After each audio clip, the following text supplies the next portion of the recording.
All right. What about now? Like it's trying. Twitch always just throws the video download was canceled. Please try again. Error 1000. Click here to reload player. That's what Twitch is doing. All right. We're back up on YouTube.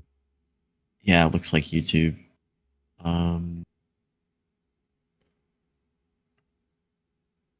It's like a secondary stream now, but or like it's a different because the previous 40 minutes were its own video. So Mm-hmm. on YouTube. So this one will be a little part two, I guess. Yeah, I'm also But Twitch is recording. still messing up. I don't know what's wrong with Twitch. All Twitch needs to right. get their act together. Yeah. My guess would be just out of my guess would be that Twitch cares the least about things like restream because they don't like you doing simulcasts anyway. Yeah, So Twitch really likes exclusive content and stuff. And YouTube's almost forced to ask for exclusive content just to try to compete with Twitch, making everybody mm-hmm. do that. Well, we've got it here, so I can see it. It says stream strength's excellent, so that's great. Very reassuring. I'm gonna chat. Here's the link I meant to post eons ago, so I'm gonna post that for the that cool video. Yeah, It at least says the chat's working. Maybe it's it's maybe it's just broadcasting to not. both, but I don't know. Yeah, could be working on Twitch for people besides me. People besides you, the better Yeah, people, I mean, the good people. I can't prove that it's doing this for everybody. The video, yeah, the Yeah, error 1000 thing. I'm not getting it either. So, all right. Well, that's good to know that Twitch is a pain in the butt, but whatever. If it comes back on, then it comes back on. Yep, at least the synchronized chat is working, so nominally it should be working. Yeah. Oh, it looks like here. Let me also make a change. I don't know if I'll need to restart when I do this. Part 3, everybody. Get ready for part 3. It might have to do with the bit rate. I have my bit rate up pretty high,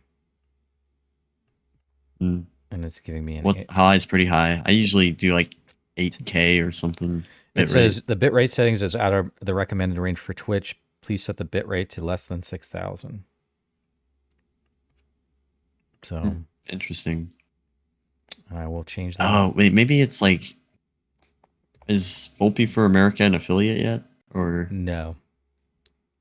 Do you think that's yeah, the reason? they might up your bit rate later. That would make sense if that's what's causing the stream to not load.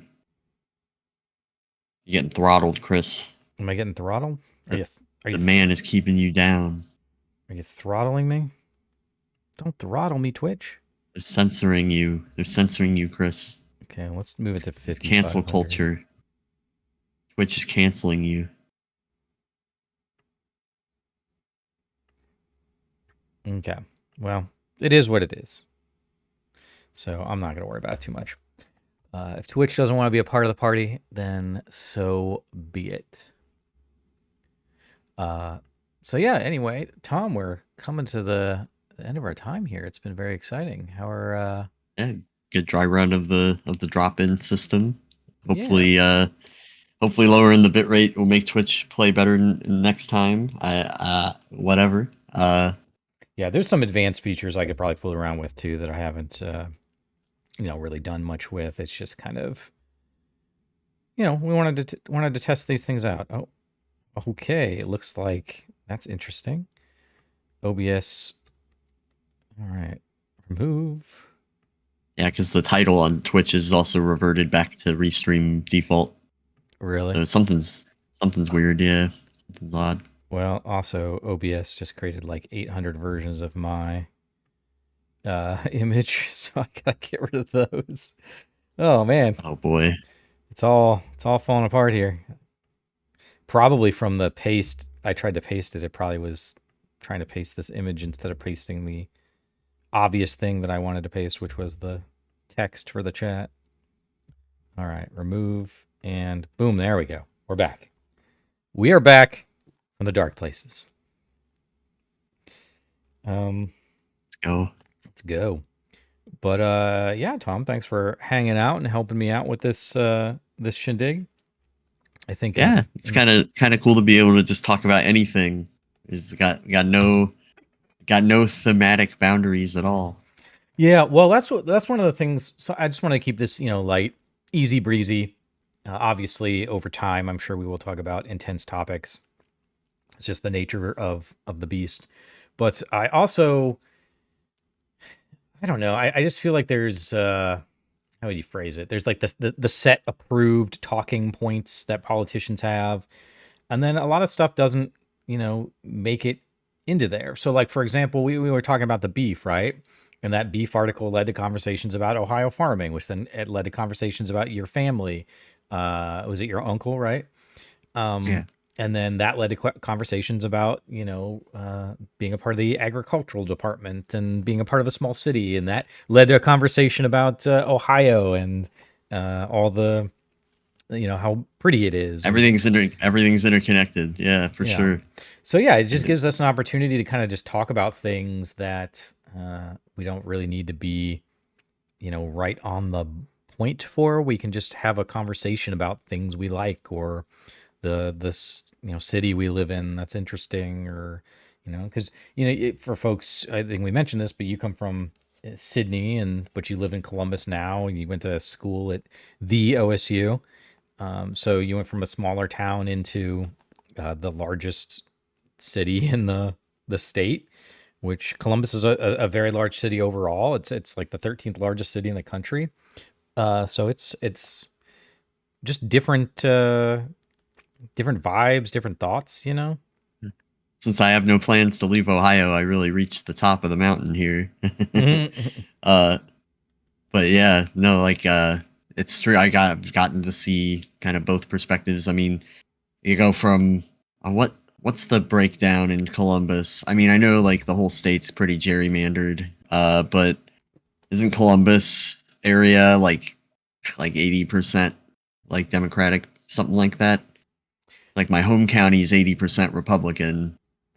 So, and I love the people of that community, and like they are just, yeah, it's hard to like draw out the true source of the country's malaise or like the negativity, but like it's really just people getting manipulated, and Yeah. that's what sucks. You see people you care about.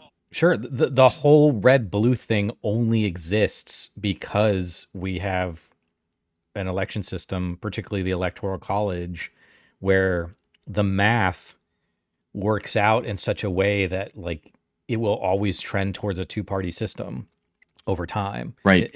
Because the benefit of you voting for the I guess I should say the negative of the effect of you voting for the candidate you want that isn't one of those two, like a third party candidate, ultimately hurts you in the long run, because you're like, oh, I really like this guy. I want to vote for this guy. But I know if I vote for this guy, it's going to be one vote away from like the Republican Party, right? And I don't want winner take all. You can't get your like 9 to 15% representation of your third party like you should be able to get. Yeah. But whether you win by one vote or 100,000 votes, the result is the same. And so I'm a big advocate. I like ranked choice voting. I think it's an interesting idea where you can provide a lot of opportunity without having what's called the spoiler effect involved in it. But also it's a big help. Yeah. Also just the whole, I've never bought it. The Electoral College system is it's a stupid system overall. I think we should find a way to either get rid of it or to navigate it in some better way. It just doesn't make a lot of sense. And a lot of people, they'll be like, well, it will. It's really funny. I talked to Republicans and Democrats, obviously, and a lot of other people, and we'll talk about the electoral system. And both parties believe that they don't want to get rid of it because they think it will hurt their party. Like Republicans think stop a tyrant. but it hasn't stopped a tyrant I don't even think ever. it's. I don't even think it's ever designed to stop a tyrant. But That's what personally, people. That's one of the things that the defenders will say is like, well, you know, if everybody in the country loses their minds, probably the people of the electoral college will somehow be immune to that, yeah. which Well, is crazy. But that's like well, the I mean, thought that they're like the last bulwark against the tyrant manipulating the entire country. sure, but I'm not even. Uh, I'm not even talking about the actual act of having electors vote, which in itself is a strange thing for a democracy or a republic or whatever the hell you want to say. We're like, we're not a democracy. Okay, whatever. But the yeah, having the electors involved, where it's just like, oh, a whole bunch of people voted, but these electors can vote however they want. yeah, They're not stuck you to know what would any. make more sense? Why don't we just directly vote for the electors themselves, right? Then you can be like, Yeah, that wouldn't that be wild? Wouldn't I that think be we should just. crazy? I I mean, think I we should don't just think get it's a rid of good the idea. electors, but I yeah, don't think it's a good idea, but I think it almost is more. It almost makes more sense than to have unelected people transmit the electoral like will. Uh, it would at least make more sense if the people voted for the electoral college just directly and just like the people who are part of the electoral college have to explain to the public what their values are and mm-hmm. like it's like, does this person represent me in general? Are they going to make a good decision for president? But I don't know. It's just like then people realize that they don't have, and that's the problem. Is like if people realize that their vote is basically thrown away half the time, they might not they Yeah. might not like that. I But am a big believer that you should be able to bring your ideas into the coliseum of ideas, the marketplace of ideas, and you should be able to navigate and fight. And I think every idea should be able to be challenged. Now, this has to be challenged with good intentions and intellectual honesty.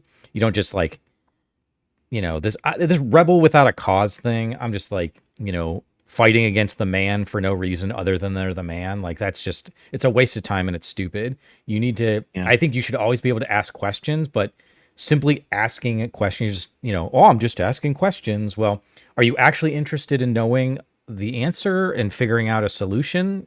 That's one thing. But if you're just asking questions to be, you know, a rock in the provocate. shoe, yeah, Yeah. it's not.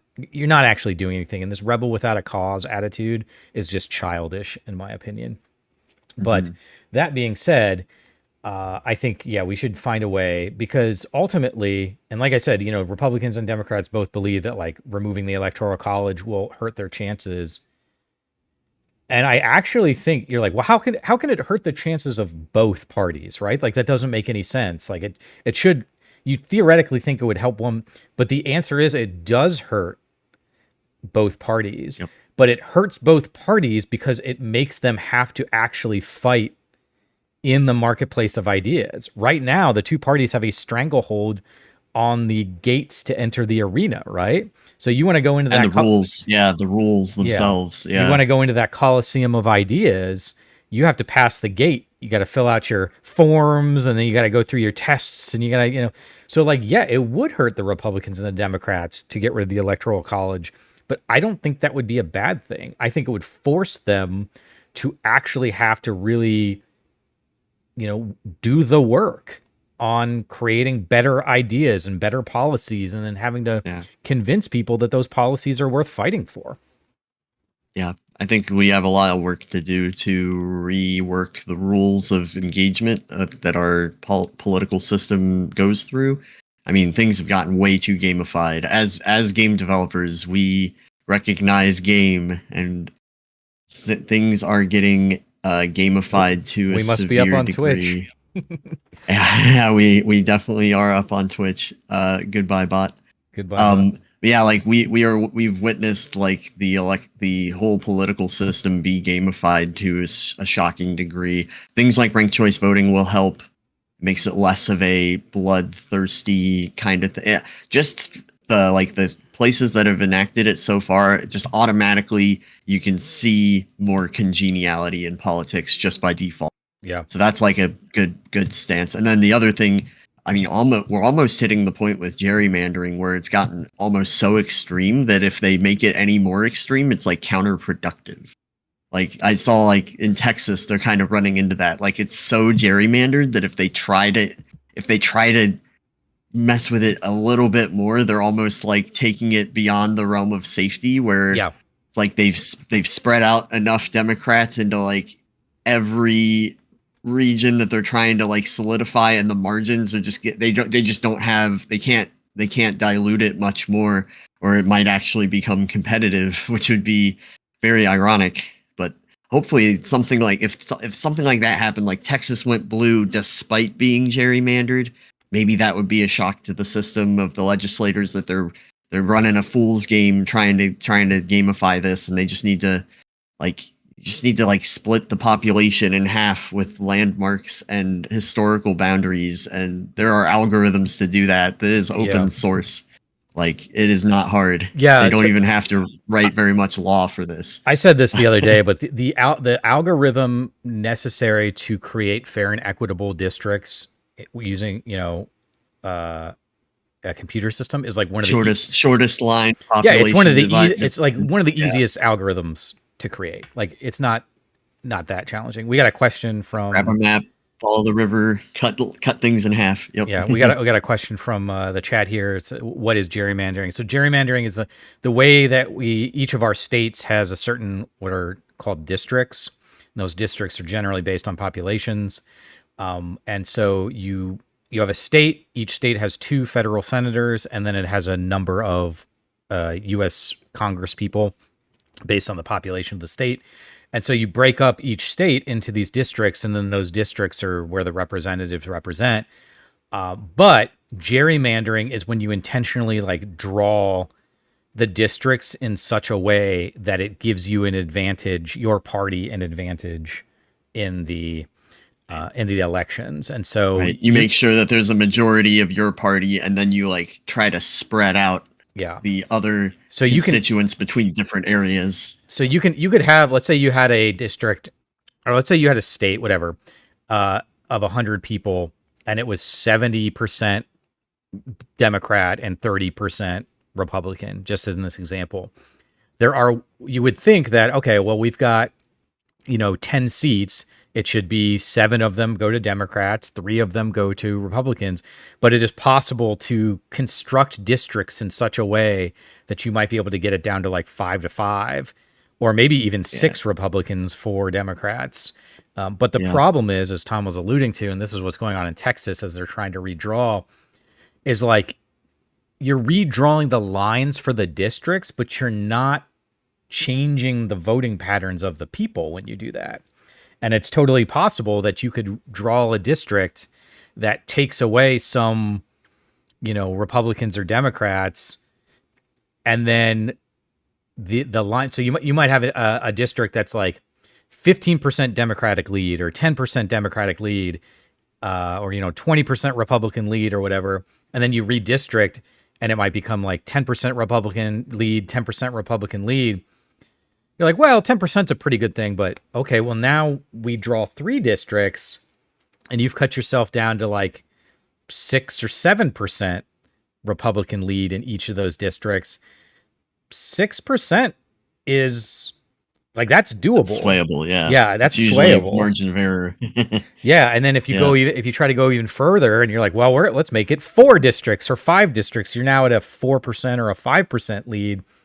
Those are numbers. So you might end up going from, we're like, well, we could have had, 3 districts locked down at 7 or 8% lead, but instead we decided to try to redistrict 5, and now we're fighting in 3 of them where we wouldn't have had to fight before. And even if they don't have challengers from the other party, they probably have more moderate candidates within their own party stepping up, because they're like, oh yeah, the margins are super narrow here. Like I can be not the most extremist, placating the base person possible. Yep. I can kind of finish the history lesson and just say this act of artificially drawing districts was first done by a politician named Jerry, and the news outlets compared the district to a salamander, so they called it a gerrymander, and that's where the term comes from. It's like a little salamander that Jerry drew. But the other part of it is the tools that they use to gerrymander are the modern tech tools that they're using. They are so overthinking this. Like they are so 5D chess, galaxy brain. They have tools that like look at each individual house. They are drawing the lines zigzagging between houses, and that is just Yeah, really here, insane. let's Like just for fun, you are overcooking. I've got to pull this up. Hopefully that answers your question, Charlie. We're happy to talk about it for So sure. here's a map of Ohio, right? Let's get rid of some of these ads, of course, with all the districts, and you can see just how weird. Like this district goes this way. I think you can see the map. Can you see the map? I don't know. Sure, why not? Yeah, it's up. Okay, I don't Yeah. know, and I think you can see my my Yeah, look mouse. at those Okay, like just but those yeah, little here's spikes where Montgomery there's Green, little Fayette. twisted.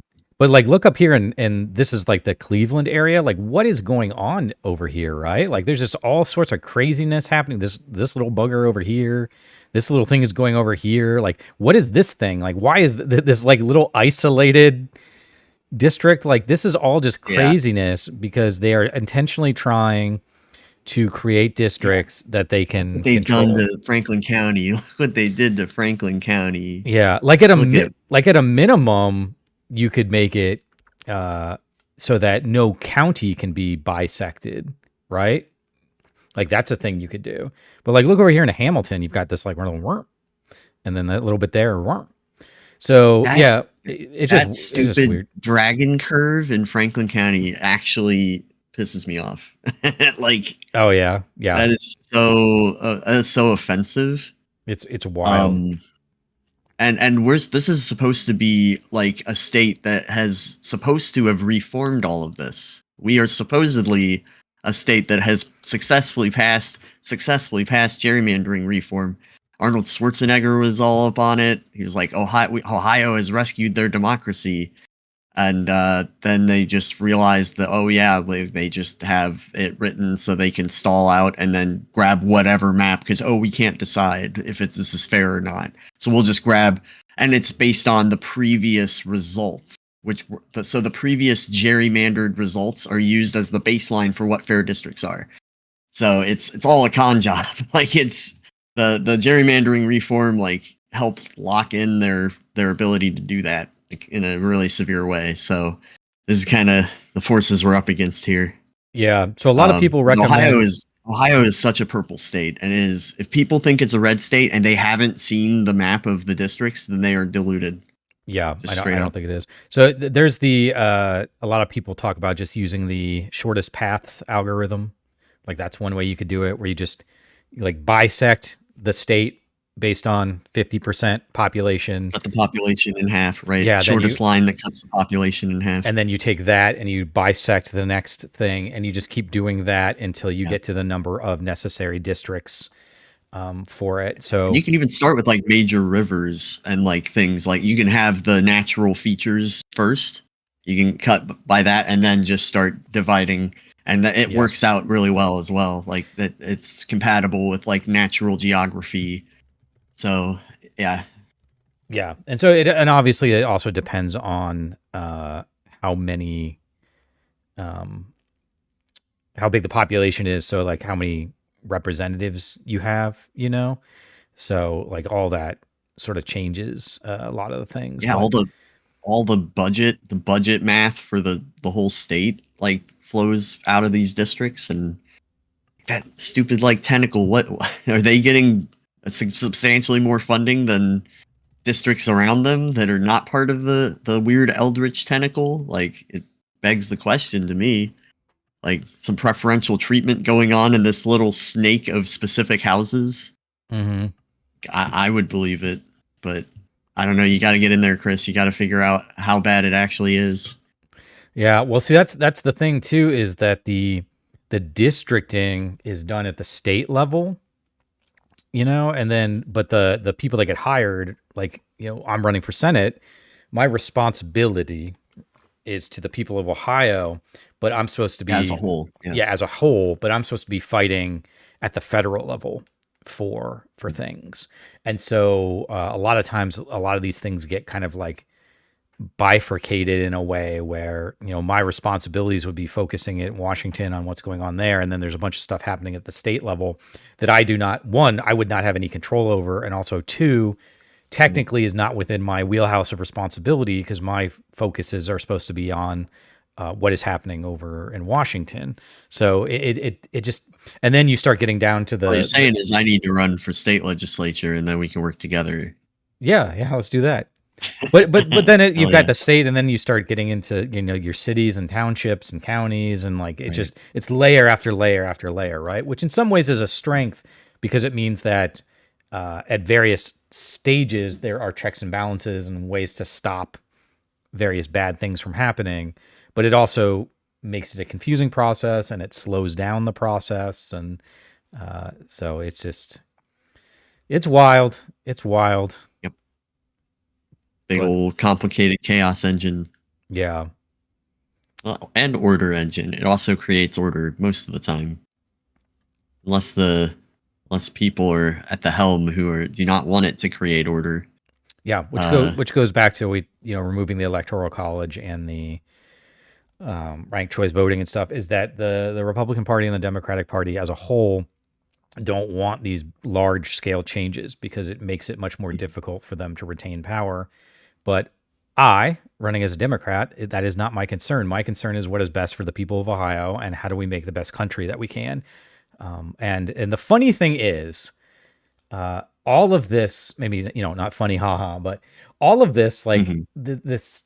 this politics stuff, what's going on in Washington and the administration, it's all like the most base level, pathetic power, greed kind of stuff. Money, like none of this it's like they try to be sophisticated, like you said, they try to like really outthink themselves into every possible corner, but like it's really just high school drama nonsense at its base core. Sure. It's a bunch of people who have power and money that want to maintain power and money, and so they will do everything they can to maintain power and money instead of being what it should be, which is how do we sit down and figure out solutions? Because I firmly believe that if we actually had, this will never happen in real life, but let's just pretend in a perfect world we're waving our And you got to wands say it around. will because you're running for office. You have to Yeah. say it can happen. Like, Well, I think like most things, a variation of what I'm about to say can happen, but I don't know. We'll never be in a perfect world scenario, right? Because that's just life. yeah, But if every yeah, representative and every senator got elected, and every one of those people was legitimately interested in problem solving and sitting down and figuring things out, we would have 95% of the problems in America figured out within a year. Like we really would, yeah, because there is a lot of, even though there's a lot of people that are, on different opinions on a lot of stuff, we can find these meaningful mid ground, if you want to call them common sense solutions to a lot of problems. Because the answers to these problems more or less already exist. They have been studied to death, they've been researched to death. We have people that have looked at these issues for decades. You just need sort of the political will and the interest to do it. And I think that's almost sad in a way that like the solutions are right there. Like all we have to do is like literally walk into the store and take them off the shelf. Like they're right there. Maybe that repaint yeah, them a little bit, change them to meet the needs. But the solutions are right there. And I think that that's really sad because people are being hurt. Every time we yeah, choose to not solve these problems, people are being hurt.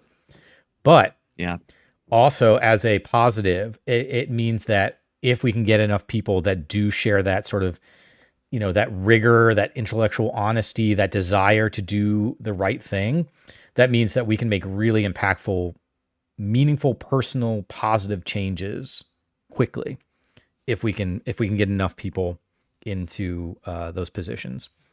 yeah. Hopefully, the internet has brought so much chaos into the system, but it should also be what shines the light into what's happening. Because, I mean, I think we've seen it in the last week. There are limits to the kind of conspiracy bubble that people can live in. There are things that will.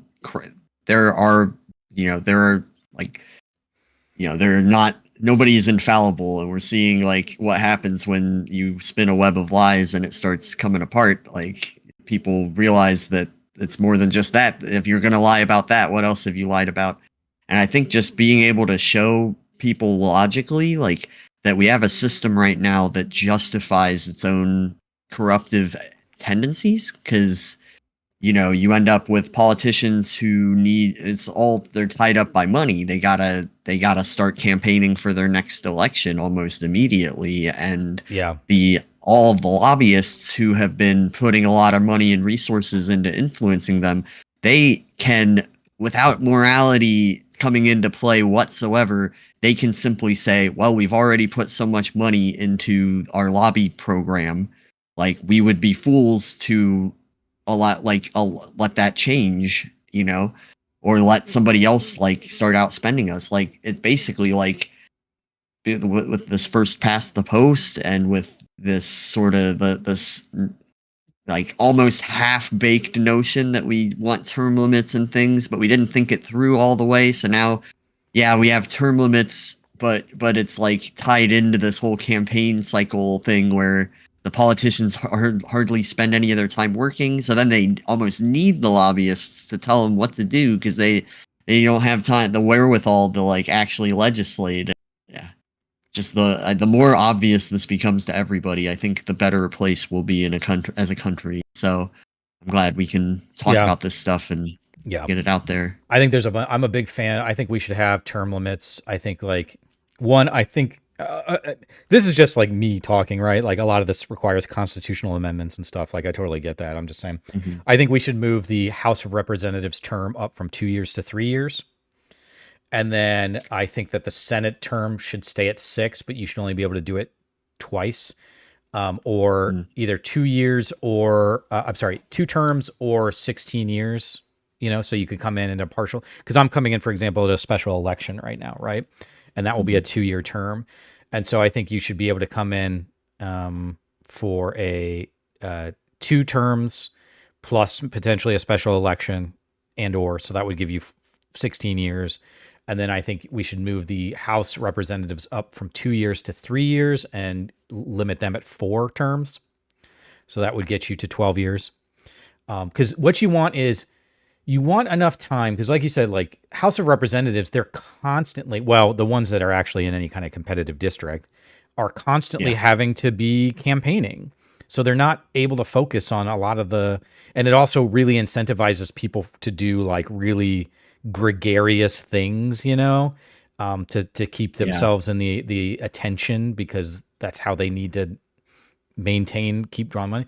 So move that up to 3 so that you've got more time to, I'd even be up to moving it up to 4. I'd be up to that conversation.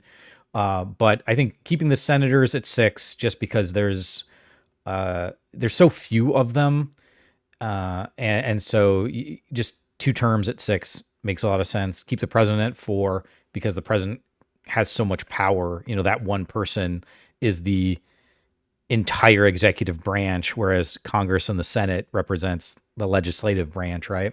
So keep that at 4 and 2 terms. I think 3 is genius. Yeah, 3, because Senate's already offset from the presidential cycle. Having the representatives at 3 would also offset them from the presidential cycle. It won't be such a clean, 2 years within your 4-year. We can scratch each other's backs. It'll make it a little tougher, a little more chaotic to like plan that kind of stuff out. So I think those things make helpful. A lot of sense, because ultimately what you want to do is you want to create a system that allows what's called institutional knowledge to persevere, because there's just a lot of minutia that happens in the House. For example, I'm running as a Senate. I've never been a senator. There's a lot I'm gonna have to learn in my first couple of years, right? On just Senate procedure and stuff. And that's fine. I'm a quick study. I was at OSU's Senate for a while, so I get a lot of how the sausage is made. Got my Robert's Rules of Order. But Good. you want to be able to maintain that institutional knowledge so that every couple of years, it's not like, oh, I've got to meet a whole bunch of new people and I got to learn a whole bunch of new things. Like, you want to keep that, but you don't want it long enough that stuff starts to become stagnant. So it's like, I need to know how the vehicle runs so I can run it effectively. But then I also need to be getting new drivers into the seat every so often to bring in new ideas to try stuff. you want somewhere between like you want wisdom and experience, but you don't quite want a gerontocracy, Yeah. So I think which is where we're kind of at right now. so So the one I just sort of threw out there, and again, like we can go back and forth on the details for sure, but that gives you 12 years at the House, 16 years at the Senate. So we're now at 28 years in total, right? And that gives you 8 years in the presidency. So that would be 36 years in total. If you as one individual were to do all of those, that would be 36 years in public service. And then you would have to go like a maximum of yeah, 36 years, right? Now maybe that's be a a lot. governor or something, Yeah, and yeah, totally. yeah, You could always go do governor. So 36 years is a long time, right? But like, how many people do all of their representative time and then go do all of their Senate time and then go and do all of their president time? Like, oh the yeah, odds of that happening are so small that yeah, you would end up most likely with probably most people being in the 12 to 18 year range at most, right? And that would be for two-term presidents that also serve some time in Congress. So I think that for me, that seems like a good combination or a good balance, I should say, of the amount of time needed to be in Congress or in the government, learning how the process works, as well as shifting some new life into there. So yeah. it's You not can stuff. with a couple other like state level or whatever, you can easily hit a 50 career. Who's gonna complain? Like, oh, I'm not given enough opportunity. Like, yeah, you are. Like, yeah, you are. Like, Yeah, I'm trying to see I, who yeah, are the current longest serving members of Congress that are still alive. So, oh, Chuck Grassley, of course. there you go. He is at 50 years right now. Yeah, I don't know. our grassroots Yeah, Mark Lee's hero. 48. Chuck Schumer's at 44. Dick Durbin's at 42. Um, Two Chucks almost add up to yeah, 100 right there. That's crazy. Mitch McConnell, of course, at 40 years. Yeah, So, um, yeah, that's like, I don't know, 40 years of having somebody in there doing the same thing. That's a long time. yeah. And that's a long time for your, Biden was like a 50-year politician, right? Like not purely Senate, but like yeah. I But think that's what I'm like saying. Like, you could flatten that down a little bit so that you're taking yeah, your experience as a political operative and applying it to different areas. Because being a congressperson is different than being a senator, which is obviously different than being president. Like, those all require yeah, different pieces of knowledge and different skill sets, a different way yeah. of sort of campaigning and winning. So, Yeah, we need something to make our politicians a little bit less bribable. I mean, part of that can be paying them more, maybe, but like I think really it's like because a lot of politicians will say, "Well, I don't, I'm not keeping any of my money. It's all for the next campaign." So if we had some kind of system where like that but can well, they're still paying normalize the playing themselves. field or something. They're still paying themselves their salary. Yeah. Yeah, but they're gonna say like, oh yeah, I raised like I got millions from. They're not gonna say they got millions from lobbyists, but if they admitted to Yeah, receiving millions, they're their gonna say their that that's all just for their their campaign war campaign. chest or Yeah, their whatever. Yeah, campaign received the money. Yeah, totally. yeah, yeah, And then of course you exactly. have But super PACs for sure, which are yeah, problematic in their own right. we've only Um, been allowing more dark money into our system yeah, over the last decade, so yeah, it's I not getting agree. better there. I agree. I think that this is a weird thing to say because I think given what's going on, but I do think that we should pay like our Congress people and our president more to hopefully avoid corruption.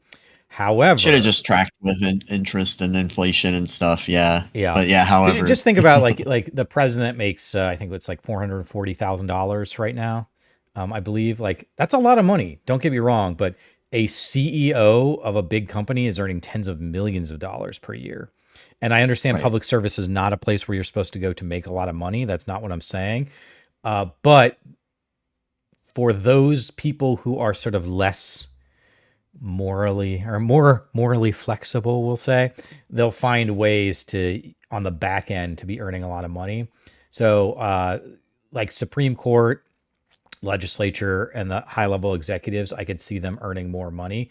However, given where things are right now, that comes with a big asterisk, which is I think they need to show some really good behavior and prove that they are Yeah. worthy of this change. Right. I want Um, to make you less bribable, not just give you more money so you can farm more bribes. yeah, Like with exactly.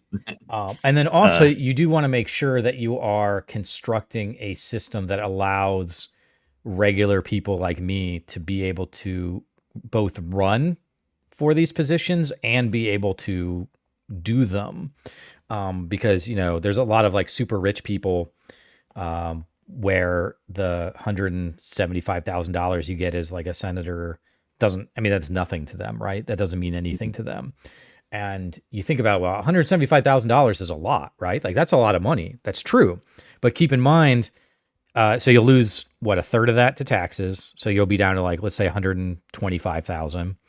But then you also have to maintain, unless you're like doing it on the real cheap, you have to have some kind of apartment or something in DC.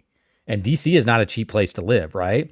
So now you've got two homes, whether they're homes you're buying or a place you're renting. And I live on the cheap, so like that's I can just find some apartment and just whatever. But DC is not a cheap place to rent or live, and so now you're going to be spending another what, 30 or $40,000 on a second place to live in DC. So now you're down to like 85 grand plus the place you live wherever you live. So now you're down to what, 25, $30,000, and that's before you've paid any of your other expenses, your car loans, your credit cards, your whatevers. So, you know, being elected senator increases your costs significantly, plus all the travel time and all of yeah, that you're going to have to time do. is money. So you need to think about how can we sort of, I hate to use this word, like insulate our leaders in a way, but that's kind of what you want to do. You want to put them in a position where their focus can be on the people's work. That's what they are Yeah, focusing on without incentivizing morally corrupt people to right. want to come in. Right. Nominally, that's why our Supreme Court has lifetime term limits so that they can just focus on their job and not Yeah. worry about the outside world at all, really. And it actually seems, for the most part, to work. But we don't want to do that anywhere else. Like that's the one scrap of monarchy that we have in our Yeah. system is like, yeah, Well, the it's this. justices are lifetime.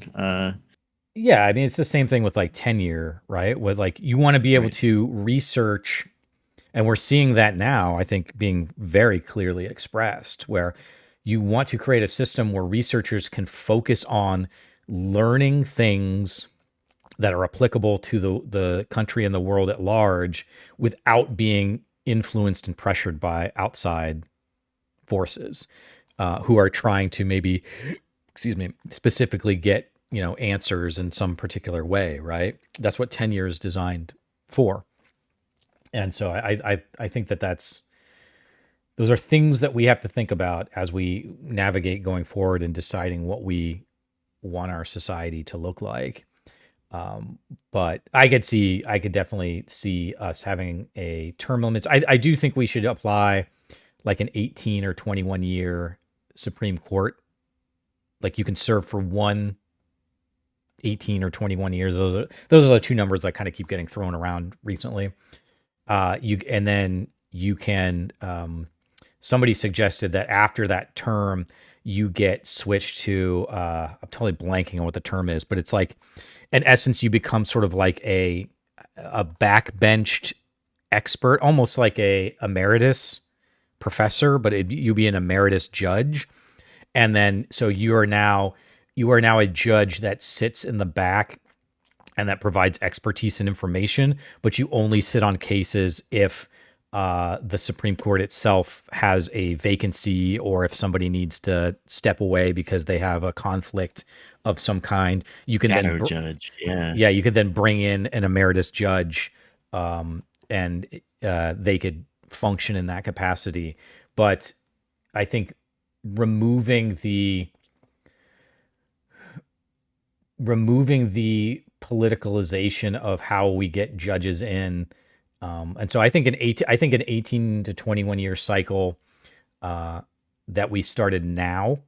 So, for example, like we're just talking hypothetically here, right? Like, Yeah. let's just say the law passed this year and we made the adjustments. So next year, three of the judges would have to retire that have passed that 21 or 18-year mark. So the ones that haven't would still stay in.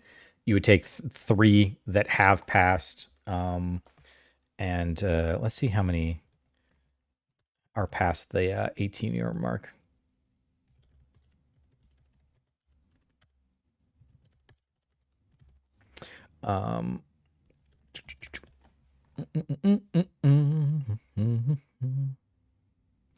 But anyway, I think that makes a lot of sense, because then you can begin to shift out the folks that are in the Supreme Court, and you can begin to kind of, create a cycle that'll happen over the next few decades where, either due to death or due to their term expiring, you would be able to put new people in. And then I can't wait also, till we actually have real Neuralink in people's brains. So when oh you go to be jeez, a Supreme Court justice, then they grill you about your beliefs, and they can just turn on your Neuralink and see if you're lying or not. yeah, That'll be great. yeah, let's I'll do have like an that. AI sorting hat that they just put on your head, and it's like this person is bullshitting you. Like, Mm-hmm. it'll be great. Have complete transparency finally. Yeah, I don't think I want a Neuralink in my brain. You If that, don't no, I do not. I do not think I want really? that in my Well, brain. it doesn't have to be. It doesn't have to be Musk's. It could be somebody else's, like competitor. I don't think I want any. That's the part that makes you feel better. Is it's not the Neuralink brand name trademark. I it's mean, yeah, it's not. Yeah, I'm it's not the branding that I'm particularly worried about, yeah, though. I definitely feel where you're coming from, but yeah, I just don't want something in my brain, and particularly yep, like, look at how bad. Uh, I say this all the time. Like, the internet is like borderline unusable right now. Watch that video I posted. I think you'll really enjoy it. But yeah, it talks about a time when the internet was kind of becoming a thing where the World Wide Web, was a place that you actively explored and discovered yeah, things. Now it's a place that just provides you information. And yeah, the yeah. problem That's is great. that information is being provided by algorithms that aren't actually interested in your well-being. Their goal is to make Yeah, money and to encourage engagement. And all of that information is being monetized. Now take all of that and put it into your brain 24 hours a day. I do not want that. I do not want that. There's no use case that I think would benefit me in that way. even But if I coded it, I wrote the software. I don't know, You man. trust it then? I've seen some of your your products before they're about to go live. No, Yeah, I just think it doesn't matter who codes it. Like, ultimately, yeah, yeah, I would yeah. trust you. I'd trust you way more I'm than with you. Elon Musk for I'm with sure. you. I don't want Um, one either. I'm with you for sure. so I don't know, but all right, man. Well, But it's if been we about an force our Supreme Court justices to get one, then we change the world. yeah. That's part of the job. Yeah, you just have to be hooked into the machine that is hooked into all nine of them at once, Mm-hmm. and they don't even say anything anymore. They just think, and it intones the group conscience, like combined into a single thought. Yep. That's what I want. Sweet. Give it to me. Well, I think this is good. We went a little bit long today for our first one, but yeah, it was a lot of Yeah, fun. we just Thanks for had the the technical issues. We were having fun. Yeah, Yeah, I think yeah, after I chop the video off, it'll get back down to about an hour. I mean, it could be, we're just doing this, right? It doesn't have to be any length. yeah.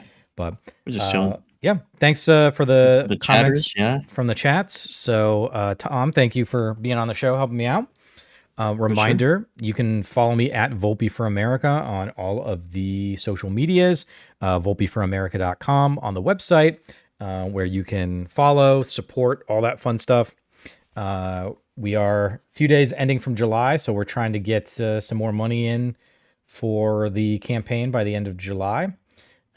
But anyway, thank you all so much for being here. We will be doing this every Sunday at 10 a.m. Eastern. on our Twitch and our YouTube channel. And yeah, I think this went well. So thank you all so much, and we will see you next week.